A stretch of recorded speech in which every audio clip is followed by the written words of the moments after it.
कब्जा कार्रवाई के लिए पुलिस बल आया था, तो ये आत्महत्या का प्रयास किया गया 2 व्यक्तियों ने, क्या मामला? ये मामला ऐसा है जी, कोर्ट को गुमराह करके ये ऑर्डर करवाए हुए हैं। जो इंद्रावती दुलीचंद वर्सेस केस चल रहा था ना, इंजराई डाल रखी थी, जो निचली कोर्ट ने उनका वो खारिज कर दिया था।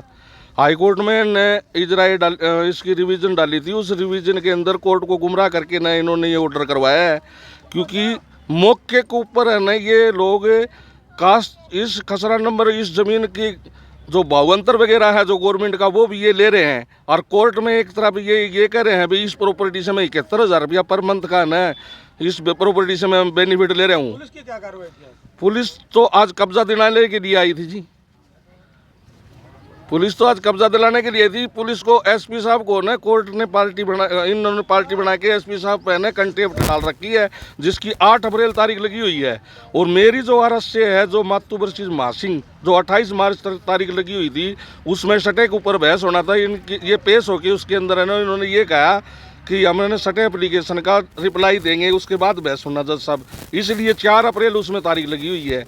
तो 4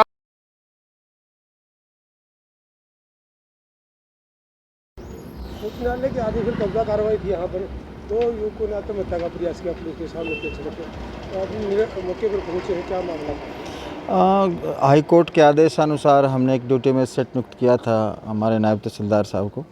हाई कोर्ट का आदेश किए थे कि उन्होंने कंटेम्प्ट कर रखा था एसपी साहब को और डीएसपी साहब को कि जो इंद्रावती वाला केस है उसमें कब्जा कार्रवाई की जाए। और इसी सिलसिले में हमने ये प्रशासनिक रूप में सारी व्यवस्थाओं के तहत किया था।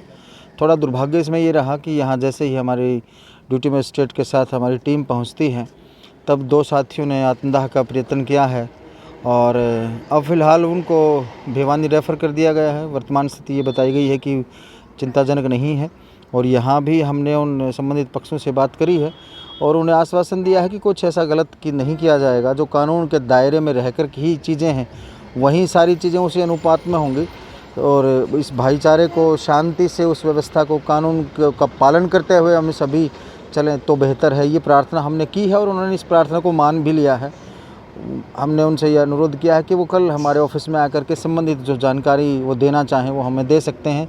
7 अप्रैल को उनके घर में एक शादी भी बताई गई है। हमने उनसे ये कहा कि शादी तक इस तरह की कोई भी कार्रवाई नहीं की जाएगी। आप निश्चिंत होकर के अपने बच्चों की शादी करें और जिनको जो चोट लगी है उनको वो संभाल लें। तब तक प्रशासन पूरी तरह से मानवीय लिहाज और संवेदनाओं के लिहाज से उनके साथ रहेगा। धन्यवाद। हाँ जी, अभी जैसे कि लोहारू में एक कब्जा कार्रवाई होनी थी, हाई कोर्ट का डायरेक्शन थी उसमें, और जिसमें हम कब्जा कार्रवाई करने के लिए गए थे ड्यूटी मजिस्ट्रेट के साथ पुलिस बल लेके। इसमें एक घटना हुई जिसमें कुछ 2 लोगों ने, सतबीर और अशोक ने, जिनके साथ ये वारदात हुई, और इमीडिएटली उनको जैसे ही हमें ये इन्फॉर्मेशन आई, हमने उनको यहाँ जीएच भिवानी में एडमिट कराया और अभी उनको पीजीआई रोहतक में एडमिट कराया गया है।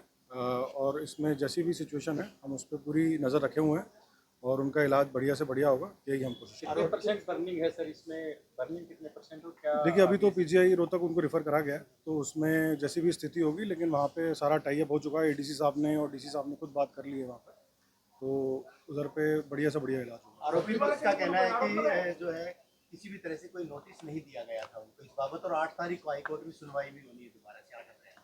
देखिए, इस बारे में तो जांच होगी ऑब्वियसली, और इसमें क्योंकि हाईकोर्ट का डायरेक्शन तो कंप्लाइंस तो करनी थी। ठीक है, कितने एकड़ का मामला है और कितने दिन पुराना मामला?